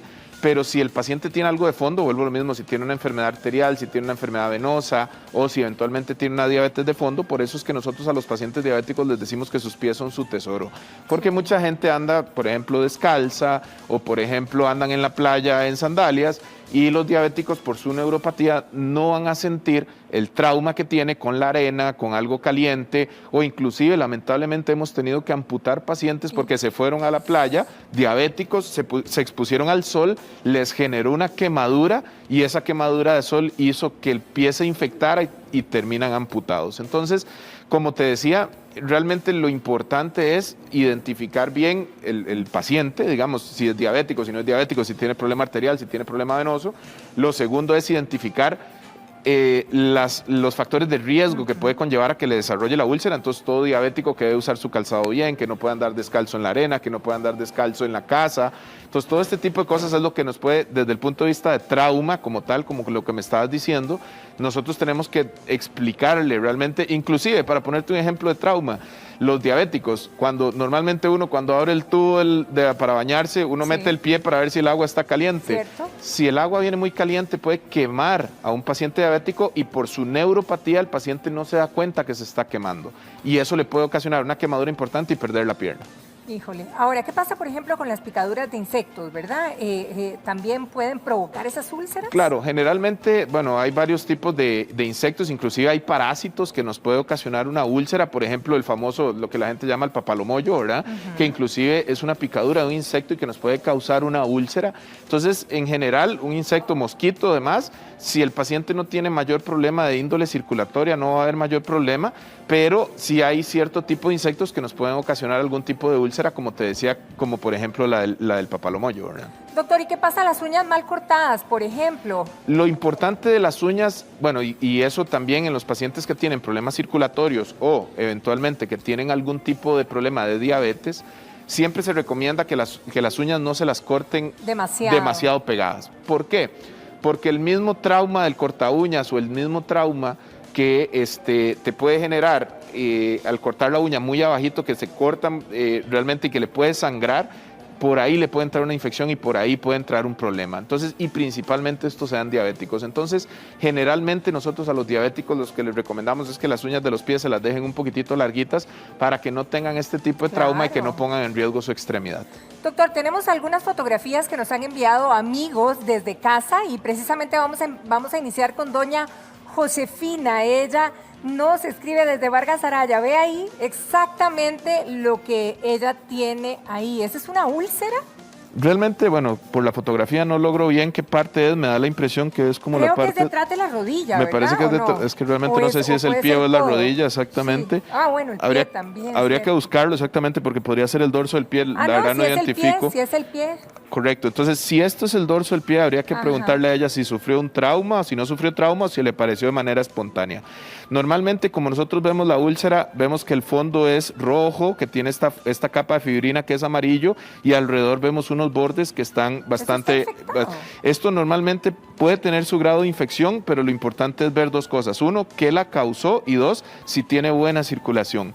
Si esto fue por un trauma, si esto es el dorso del pie, esto fue por un trauma de un zapato, para ponerte un ejemplo, y te hizo esta úlcera, pero tiene buena circulación, no padece de diabetes, o no padece de algún problema circulatorio de fondo, entonces nosotros básicamente a esta úlcera lo que podemos es darle curación y manejo local, nada más. No ocupa ningún antibiótico tomado, ni mucho menos, sino que es meramente solo curación local, exactamente. Okay. Claro, vuelvo a lo mismo, si padece diabetes o si tiene algún otro tipo de enfermedad de fondo, entonces ya tendríamos que ser un poquitito más agresivos.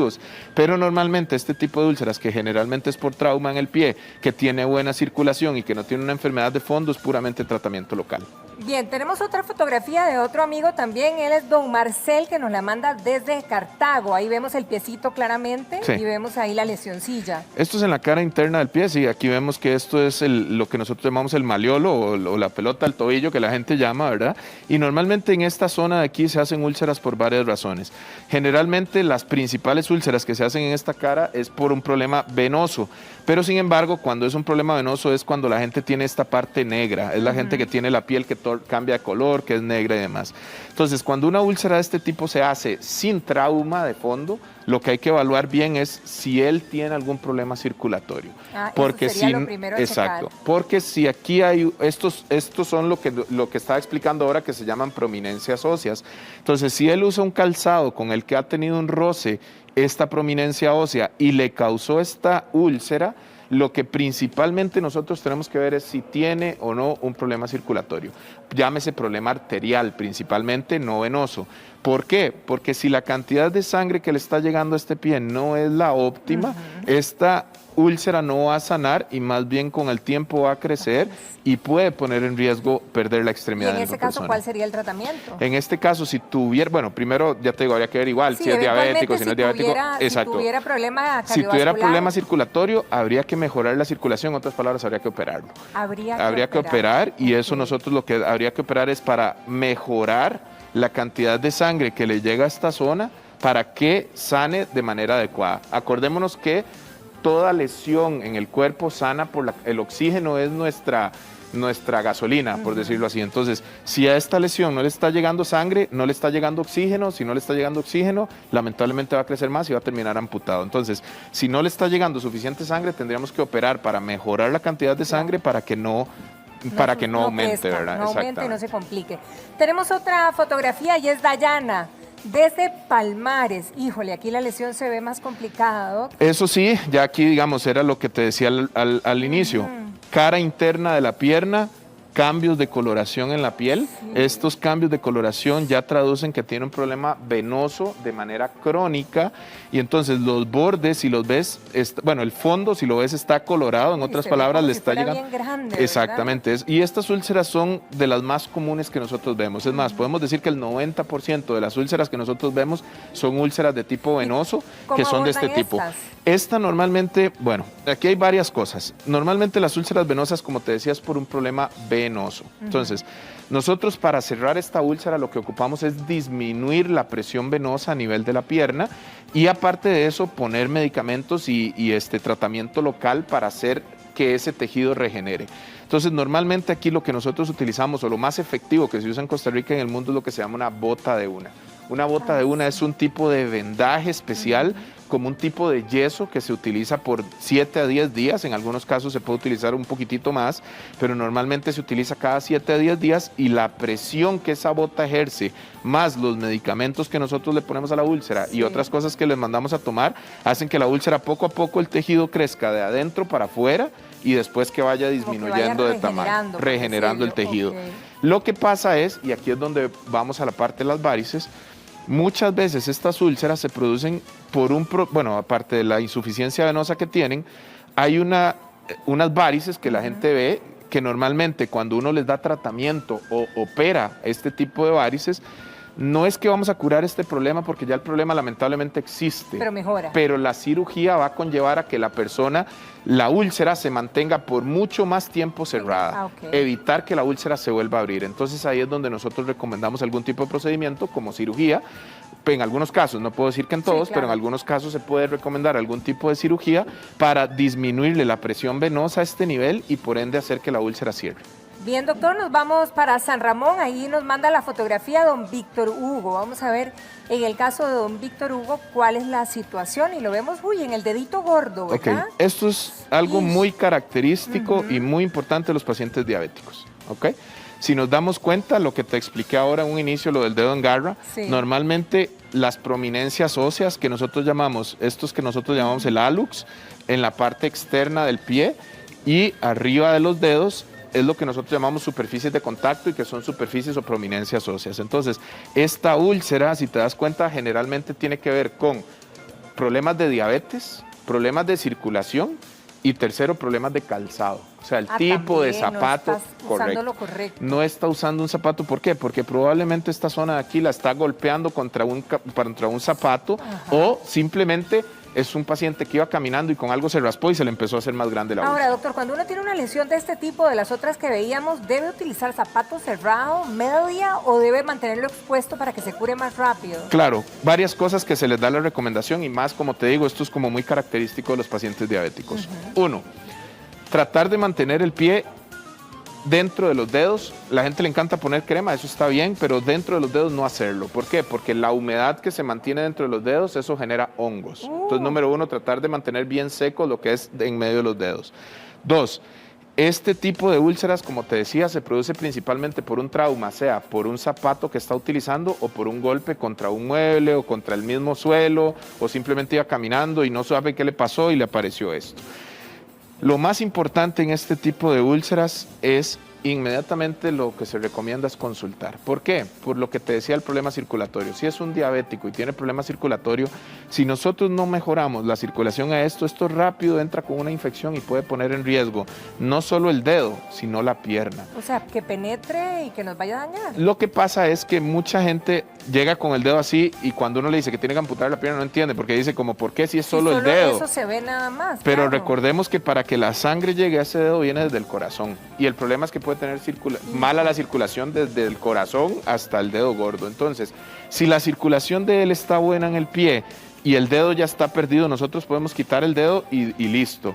Pero el problema es que si la circulación de él para arriba está mala, yo si quito el dedo, lo que puedo predisponer es a que entre una infección más agresiva y más bien se le vaya la sangre y lo que la gente llama una septicemia, entonces eso más bien pone en riesgo la vida de la persona. Entonces, si queremos tratar esto de una manera adecuada, tenemos que valorar primero si es diabético, controlarle su diabetes. Segundo, el tipo de calzados que tiene que utilizar, el tratamiento local y valorar la parte circulatoria que esté de manera adecuada. Doña Élida, desde Desamparados también nos manda su caso. Esto es en la planta del pie, ¿verdad, doctor? Correcto, esto es por debajo de los dedos, es en esta zona de los dedos del pie. Se ve bien rojita alrededor a diferencia de las otras. Generalmente esto es lo que nosotros llamamos una úlcera neuropática o una úlcera de índole de tipo de pie diabético. Igual es generalmente que se presenta en pacientes diabéticos, no necesariamente lo tiene que tener, pero son úlceras muy características de las personas que padecen de diabetes y es lo que nosotros llamamos úlcera neuropática. Esas úlceras principalmente se presentan porque, vuelvo a lo mismo, la zona donde ella apoya en el pie principalmente se está concentrando en esta zona. Entonces, normalmente como se concentra en esa zona, esa presión que está ejerciendo sobre esa zona es lo que le genera esta úlcera. Y muchas veces nosotros vemos que estas úlceras no sanan. ¿Por qué? Porque la única forma de que sanara sería acostar a la persona para que no apoye, y eso es imposible. Sí, ¿por qué? Porque tenés que trabajar, porque tenés que hacer tu vida diaria. Entonces, lo que nosotros mucho buscamos también con este tipo de úlceras, bueno, aparte de todo lo que ya hablamos del diabético y control y demás, es también disminuirle presión a esta zona. ¿Y cómo? Para eso existen plantillas especiales. Entonces, es lo que nosotros llamamos ortesis. Entonces, mucho de esto no lo manejamos nosotros, sino que nosotros lo referimos al especialista, que generalmente son fisiatras, y que ellos utilizan algún tipo de calzado, de plantillas especiales para disminuirle presión sobre esta zona y por ende que la úlcera empiece a sanar. Doctor Jorge Chavarría, vascular periférico, muchísimas gracias por todas estas recomendaciones y abordaje de inmediato. Muchas gracias, doctor. Feliz día para usted. Muy amable. Bien, nosotros a las 9:30 de esta mañana nos separamos unos minutos, pero ¿qué tal? Yo les decía que la sal le puede dar un sabor espectacular a su comida, pero ¿qué tal iluminar su espacio con una lámpara de sal? Y también tenemos ideas para compartir con ustedes de nuestras emprendedoras el día de hoy, bastante creativas. Ya regresamos.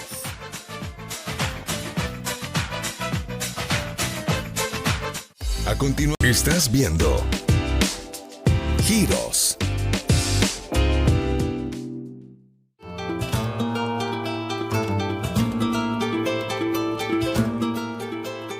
Muchísimas gracias por estar con nosotros. Lo que tengo en las manos es la sal más pura del mundo, así como lo escucha, la sal rosada del Himalaya. Y tengo a Carla Coto que nos va a mostrar para que usted haga delicias. Carla Coto, bienvenida. Hola, ¿cómo está? Muy buenos días a todos. Explíquenos ese bloque de sal, porque todos los nutricionistas dicen sal del Himalaya. Sí, bueno, la sal del Himalaya se recomienda por sus más de 83 minerales esenciales, los cuales nos van a ayudar a nuestro cuerpo a no retener líquidos, más bien a limpiar, y por eso se dice que es la más pura, porque no tiene ningún procedimiento químico, se considera orgánica. Ahora tenemos salero, pero ¿cómo hace usted para traer este bloque y cómo se corta? ¿Es un bloque puro o se forma? Eso viene desde las montañas del Himalaya, es un fósil de más de 800 millones de años, wow, el cual lo cortan de la montaña. O sea, esto lo cortan y lo traen así nomás. Sí, sí, Lo exactamente. detallan. Y ahora, ¿cómo funciona? Porque veo que usted tiene delicias aquí que nada más se ponen encima y listo. Sí, lo lindo de esas tablas es la cocina. Se puede poner en la parrilla o en el horno. Se calientan y sirven exactamente como una plancha. Entonces no hay que agregarle sal a la comida. Simplemente coloca los vegetales, la carne y ya se sala por sí sola. A ver si le entiendo. Usted pone esto encima y la carne va agarrando la sal que necesita. Sí, la sal que necesita y además de eso le da un sabor gourmet particular. Ahora ya sabemos que estamos cocinando sobre una tabla de sal, pero usted agarra sal del Himalaya encima y le pone un poquito aquí, nada más como para que le dé esa presentación y ese sabor, ¿verdad? Sí, la sal del Himalaya se puede utilizar mucho en lo que es aderezos, arroz, para cocinar carnes, de todo. Ahora, vea estos pinchitos nada más, vuelta y vuelta. ¿Cómo se sala más o menos para que queden los pinchos así deliciosos? Sí, simplemente se utiliza un poquito de aceite de oliva y pimienta y se coloca en la tabla directamente y ya la tabla por sí sola lo que va a hacer es salarlo. Entonces no se necesita agregar nada más. Ahora, ¿cómo se hace para que no quede muy saladito, para que quede en el punto? Para que los vegetales es una de las cosas que se recomienda más en la tabla para que queden crocantes y también guarden sus vitaminas. Se colocan justamente 3 minutos de ladito al lado y ya está. Carla, para la gente y los niños que tienen asma, las lámparas de sal son especiales. Sí, las lámparas de sal por sus más de 83 minerales esenciales, junto con el calor, lo que hacen es ionizar. Al ionizar, lo que hacen es repeler todas las ondas electromagnéticas y aparte de eso, lo que hacen es absorber la humedad. Al absorber la humedad, limpian los espacios. Aparte que da un color muy lindo para dormir. A los niños les gusta mucho también, a los adultos mayores, porque da un color cálido. Carla, me quedé con una duda. Sí. A la hora que usted pone la carne y todo, se va derritiendo la sal, ¿cuánto dura un bloque de sal? Un bloque de sal puede durar, de acuerdo al mantenimiento, hasta 10 años. Ah, bueno, termino el asadito, todo muy bonito, pero ¿cómo limpio esto? Digamos, ya estoy, con permiso, compañero, estoy aquí y ya tengo el bloque de sal. ¿Cómo hago para limpiarlo, para quitarle los restos de vegetales, de carne? Sí, se pasa un poquito, algo de metal por encima, se raspa un poco y después con un pañito se echa agua y se limpia. No se puede lavar. No le puede caer el agua. No se puede porque si no se derrite. Pero lo importante de estas tablas es que al ser de sal es antiséptica y antibacterial. No se le pegan los microorganismos. Entonces simplemente se limpia con un poquito de agua y un pañito de microfibra y listo. Prácticamente, ahora la puedo presentar así, las pongo aquí y ellos van agarrando la sal que necesita, ¿verdad, Carlita?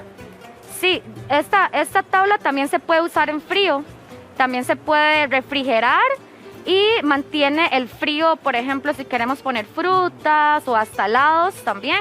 Se puede utilizar, en el calor, como es el caso, ¿verdad? Y para que agarre la sal indicada. Se puede dar vuelta y vuelta. Si uno ve que está muy gastadita, se da vuelta y se usa al otro lado. Se recomienda mejor solo utilizarla de un lado para que sea siempre el que se pueda limpiar con mayor facilidad. Y de acuerdo, sí hay que guardarla como en una tela también para que no se humedezca y guardarla en un lugar donde no le caiga mucha humedad para que no se derrita. Están preguntando que cómo hacen para que los vegetales no le queden tan salados porque pasa mucho tiempo restregando uno en la tabla de sal. No, simplemente hay que dejarlos 3 minutos por cada lado y ya están los vegetales y quedan al dente y preservando también sus nutrientes. Ahora, ¿cómo hace usted y cómo le recomienda? Porque tenemos grano más grueso y grano más finito que tenemos aquí, ¿verdad? Sí, el granulado lo utilizan mucho para carnes. Lo utilizan mucho para lo que son las carnes y lo que es el medio, que es acá, es para más aderezos de ensaladas, vegetales y otras cosas. La sal gruesa sí se utiliza más para lo que son todo tipo de carne. Pero si yo lo utilizo tal vez en una olla de carne, en el gallo pinto, ¿se me va a deshacer un poquito también este granulado que es tan grueso? Sí, claro, porque al tener tantos minerales al contacto con el calor se derrite. Bueno, a los que tienen caballos también les ponen una piedra de sal y para que chupen, ¿verdad? Sí. ¿Ya tienen, Carla? Sí, para los animalitos es muy bueno, lo que son vacas y caballos, porque al tener tantos minerales les ayuda con el pelaje y los dientes, aparte del sistema inmunológico también reforzarlo. Ahora, veo que hay diferentes tonos a la hora de poner una lámpara de sal. ¿Eso es diferente para algunos tipos que tengan tal vez asma o ansiedad? ¿Cómo funciona esto? Sí, en realidad los colores es porque la montaña del Himalaya, los tonos rosados van cambiando, entonces va desde el más claro hasta el más oscuro, que en este caso vamos a tener que es el más oscuro. Simplemente el cuidado con la lámpara es que todo el tiempo tiene que estar encendida. Así es. Siempre tiene que estar encendida. Carla Coto, le agradezco mucho, qué lindo en vivo, le agradezco. Sí, muchas gracias. Compañeros. Gracias.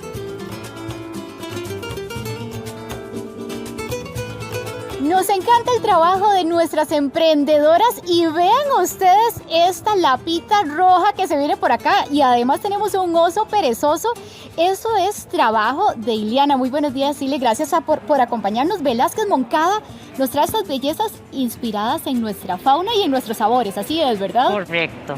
Muy gracias por invitarnos. Sí, tenemos una selección de cositas ricas que hacemos basado en un poquito de nuestra cultura, ¿verdad?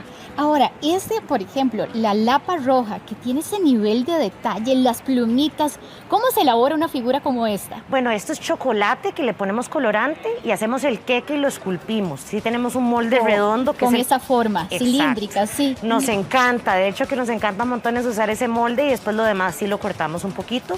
¿Y cómo se hacen las plumitas? Bueno, y esto es chocolate que lo hacemos con una brochita, ¿ves? Y entonces se pone, se mete al congelador, se endurece y después se pega. Pero vean el color, todos los ojitos, ¿de qué está hecha el piquito de la lapa? Eso es fondant, pasta australiana. Igual que los ojitos. Igual que los ojitos. Y el resto sí es chocolate, el resto es chocolate y tenemos crema de mantequilla y ya adentro es queque rico con dulce de leche. Y de que está hecho, bueno, yo sé que no deberíamos partirlo porque está hermoso, pero ahora vamos a ver al osito perezoso y vean los detalles. Este es muy coqueto, este oso. Demasiado. Nosotros nos especializamos en lo que es crema de mantequilla, entonces nos gusta tratar de hacer todo lo que más se pueda sin tanto uso de fondant. Porque hay mucha gente, digamos, el fondant le gusta mucho a los niños y quedan las cosas súper lindas, pero a los adultos no. Y las fiestas usualmente son mamás y chiquitos, ¿verdad? Entonces hay que buscar un punto intermedio. Un punto intermedio, exacto. ¿Por dónde parte uno esta belleza? Porque bueno, con el corazón en la mano. Sí.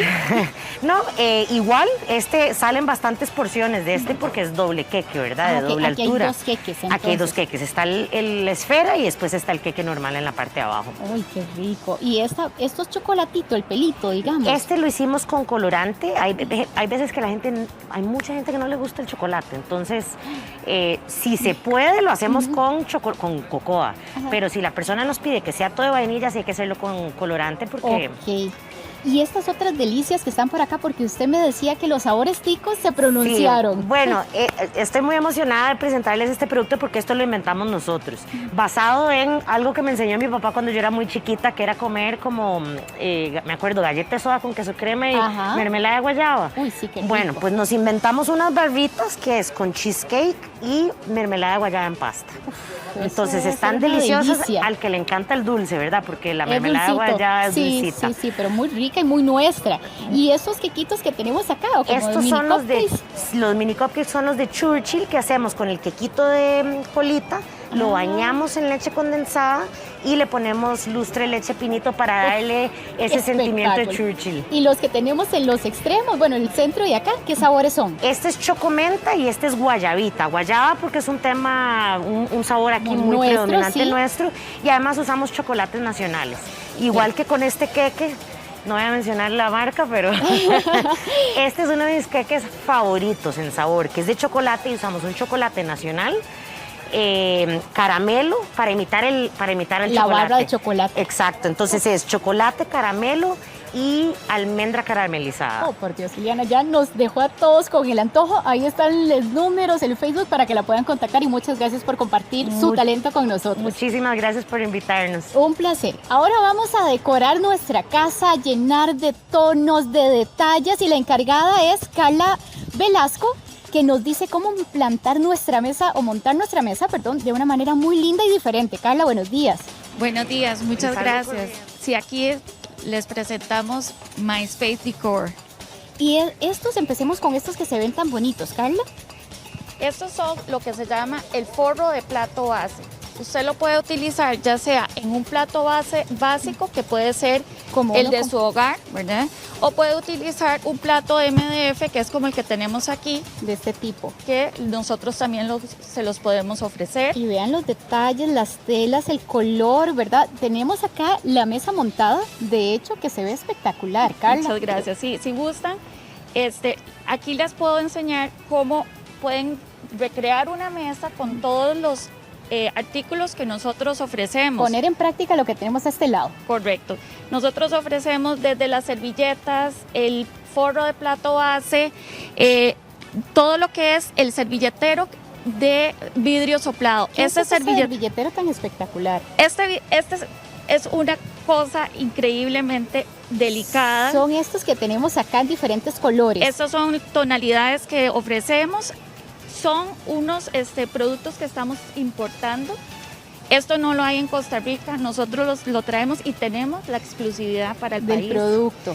Y son un artículo que decora divinamente la mesa. Usted lo puede poner con una flor natural, puede agregarle algún elemento ya sea de artificial y básicamente decora y da mucha vida en la mesa. Son detalles sumamente elegantes y además, ¿verdad? Se ve tan bonito y como decías, aquí damos los ejemplos con flores, aquí con esta ramita, ¿verdad? Que es artificial, pero qué detalle más hermoso.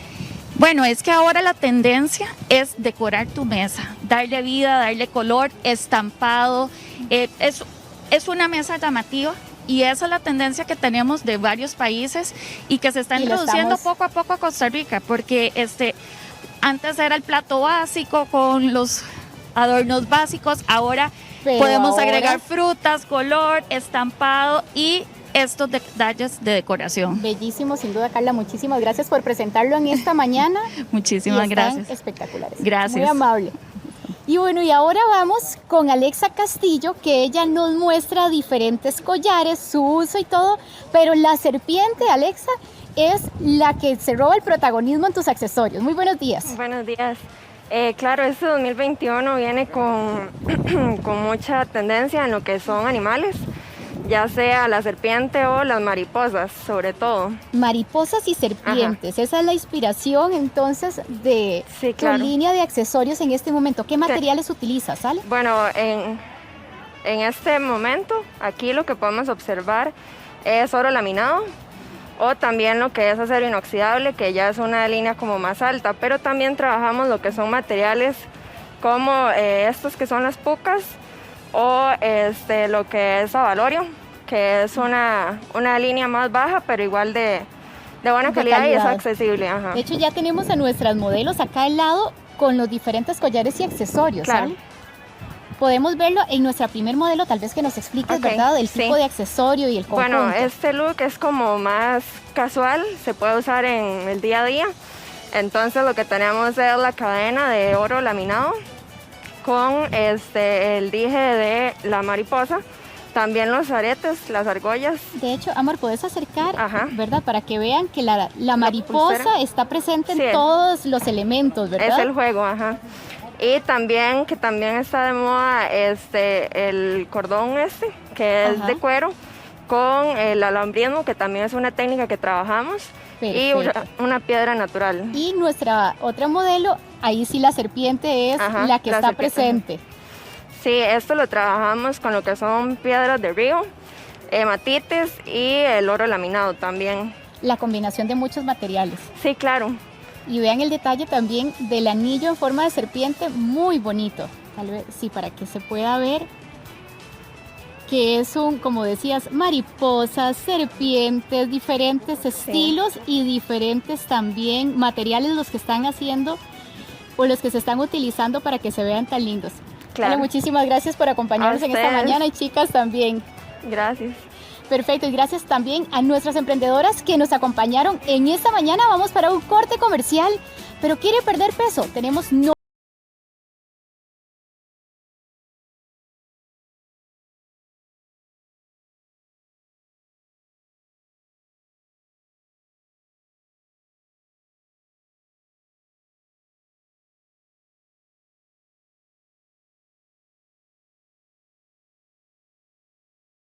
Va a haber un problema de fondo. Tenemos a la doctora Natalia Arroyo.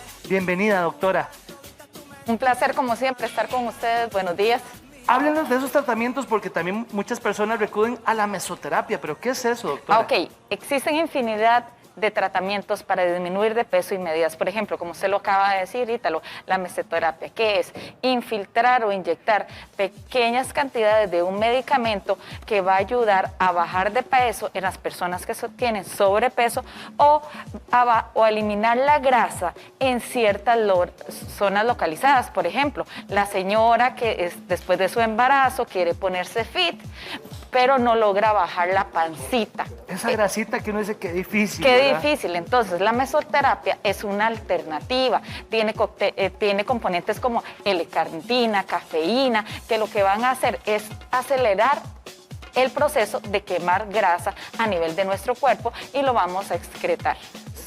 ¿Se inyecta directamente en la grasita, doctora? Se inyecta localizadamente en el área y va a profundizar hasta la grasa. Se inyecta con una pistola especial para no profundizar de más. Detállenos de esos cócteles para perder peso, doctora. ¿Cómo son? Ok, tenemos diferentes cócteles. Tenemos cócteles lipolíticos que contienen aceite de grosella negras, que es antioxidante, taurina, que acelera nuestro metabolismo. También tiene L-carnitina, que es un quemador de grasa. Que la tenemos lista, doctora. Pase adelante. Ok, pero primero... Pase por atrás, doctora, para que tenga ahí... Ahora sí, vamos a verlo. ¿De qué se trata esto, doctora? Esto es lo último para bajar de peso. ¿Cómo se llama? Se llama Saxenda. Saxenda es un medicamento que nos ayuda a bajar hasta un 5% de nuestro peso corporal. ¿De qué se trata? ¿De qué se trata? Es un lápiz que el médico lo tiene que graduar según la necesidad de cada paciente. ¿Qué es lo que hace? Nosotros cuando comemos secretamos una hormona a nivel del cerebro que nos da la saciedad. ¿Qué es lo que pasa? Que esa hormona dura de 3 a 10 minutos en funcionar. Entonces, Saxenda va a alargar la vida de esa hormona para darnos mayor saciedad. O sea que nos va a bajar el nivel de hambre, ¿verdad? Vamos a pasar como saciados. Exacto. Usted va a comer menos y se va a sentir más saciado. ¿Cómo se aplica? Muy sencillo. Lo estoy haciendo así, con las manos lavadas, porque el paciente se lo aplica solo en su casa. Solito, puede estar en el cuarto. Limpia una parte de su cuerpo e inocula. Piquetito, eso es, doctor, listo. No, ni sangra, ni nada. Ahora, ¿qué es lo que sale? ¿Una agujita chiquitita? Es una agujita chiquitita, más chiquitita que la de insulina. Es importantísimo. Saxenda le da un soporte digital al paciente por 40 días. Y cada semana se lleva control con el médico para ir subiendo la dosis. Es importante también decir que además de obtener una disminución en el peso, también nos ayuda al control de la diabetes, de la hipertensión y del colesterol. Doctora, ¿cuántos toquecitos al día? Un toquecito al día. ¿A la misma hora? ¿En qué momento es bueno? Pues a la misma hora, preferiblemente en ayunas. Eso. Hagamos otra muestra. Vamos a mostrar. Aquí la mostramos en cámara para que la vean. Es una agujita que sale de ahí, muy chiquitita, y usted lo va graduando ahí. Ahorita está en 0. Digamos, una persona que empieza en 0, después 1, tiene que ir viendo de a poquitos. Empezamos de 0 y vamos subiendo a 0.6.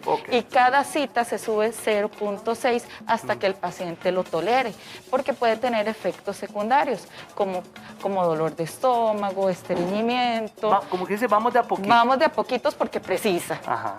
Y sobre todo porque el paciente tiene que adaptarse. Es más, tiene hasta una bolita para que los que tienen miedo a las agujas mientras empieza a hacer su terapia también. Empieza a hacer su terapia. Doctora, ¿qué es la sustancia que entra en el cuerpo?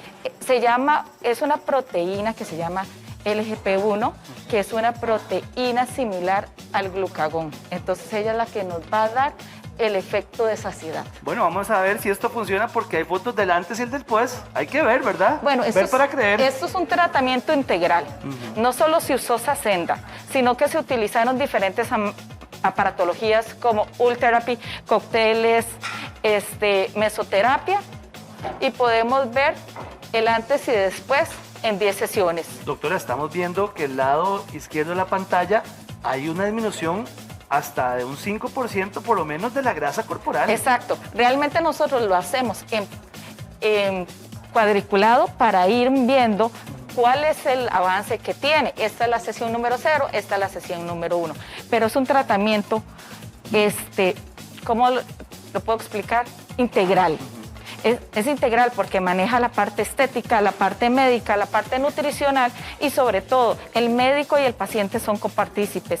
50% del éxito del tratamiento es del paciente y 50% es del médico. Por supuesto que sí, tenemos otra foto para ir, pues, como quien dice, para que raje, doctora. Está bien.